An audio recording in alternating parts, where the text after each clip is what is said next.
Why would a god build the most perfect city in history only to personally sign its death warrant?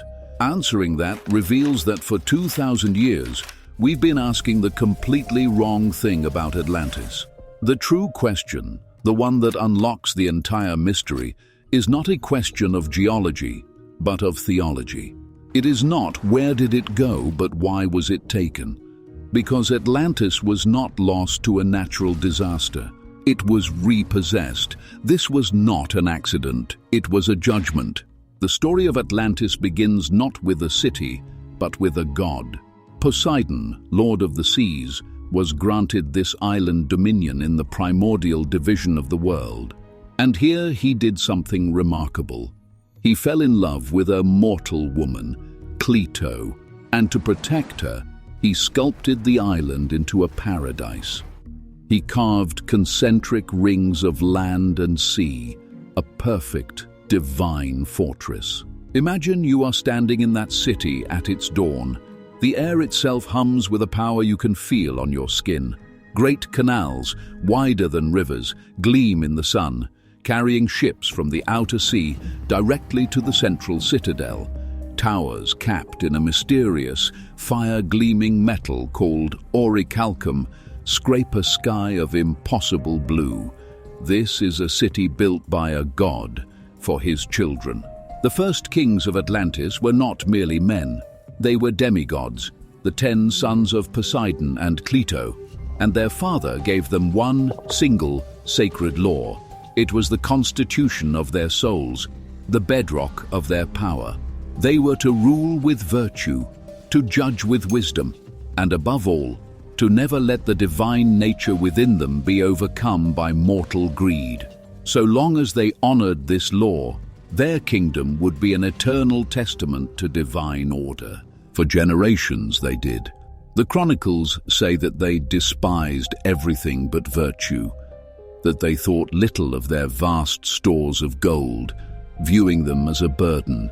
They were stewards of a paradise, and they knew it. Their power was not their own. It was a loan from the cosmos, and they repaid it with piety. But a divine inheritance, you see, is a fragile thing. It was a slow poison, a subtle fading of the light within. Plato, our only source, gives us the precise cause of the disease. He tells us that over many generations, the divine blood of Poseidon was thinned, diluted.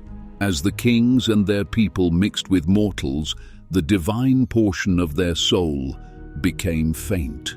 And as the god within them slept, the beast of human avarice awoke. Suddenly, the gold was no longer a burden. It became a necessity.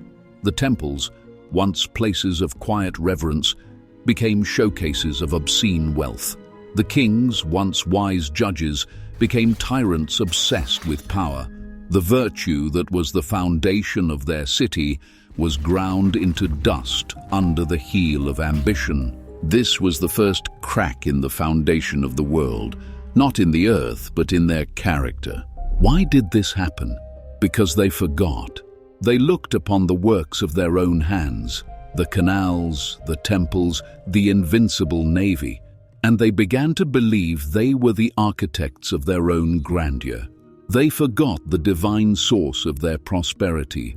They mistook a gift for an achievement. And this forgetting, this cosmic amnesia, is the very definition of hubris. How could they have been so blind? The final act was not a sin of passion. It was a calculated crime against the order of the world. The Atlantean kings, their souls now thoroughly corrupted by mortal desire, looked out from their perfect island and saw a world that was not theirs. And they decided that it should be. They assembled a fleet, a navy greater than any the world had ever known, and they set out to do what no one had ever dared. They set out to conquer everything. You must understand what this means. This was not merely a war for territory. This was a declaration of war against the divine plan itself. The gods had divided the world, giving each nation its portion. For Atlantis to try and enslave the globe was to say to the gods, "Your design is flawed. Ours is better." They were not just attacking Athens, their final opponent. They were attacking the very throne of Zeus. They saw themselves as the new gods. Imagine you are an Athenian soldier standing on the shore, watching that fleet appear on the horizon. 1,000 ships, a wave of bronze and imperial arrogance come to erase your way of life. To you, this is a fight for freedom. But from a cosmic perspective, something far greater is happening. A line is being crossed. A covenant with the heavens, broken beyond repair. The war itself was the final piece of evidence. It was the proof, presented before the divine court, that the soul of Atlantis was now irredeemable. The end did not come from the Athenian spears, it came from the heavens. Plato tells us that Zeus, the keeper of laws, who sees all things, perceived that an honorable race was in a woeful plight, and intending to inflict punishment upon them, that they might be chastened and improve, collected all the gods into their most holy habitation, which, being placed in the center of the world, beholds all created things. Stop! Do you feel the weight of those words? This was not chaos. This was a tribunal.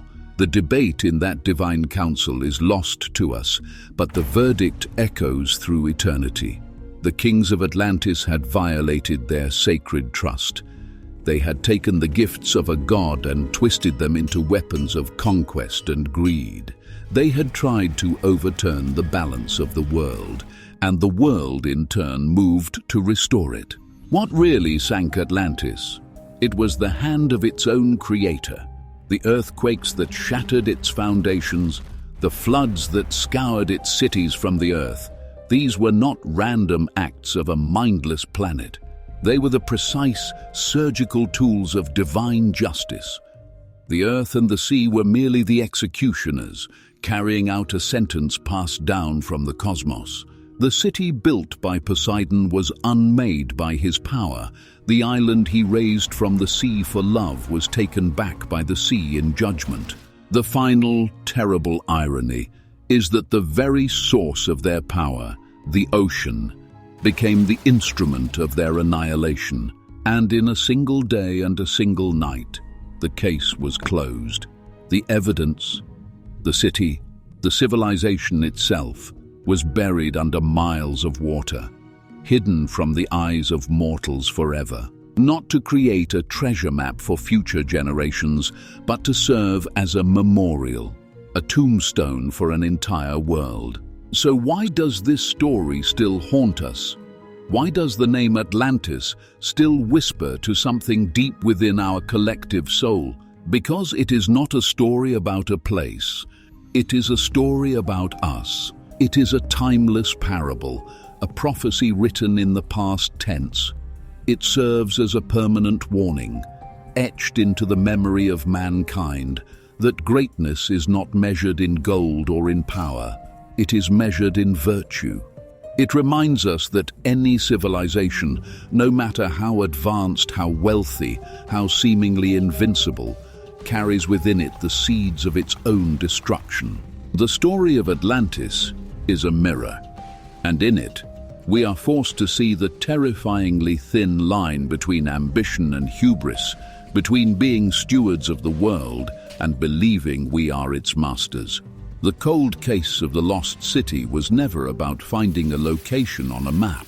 It was about understanding the map of our own soul and the divine laws that govern it before we too are swallowed by the sea.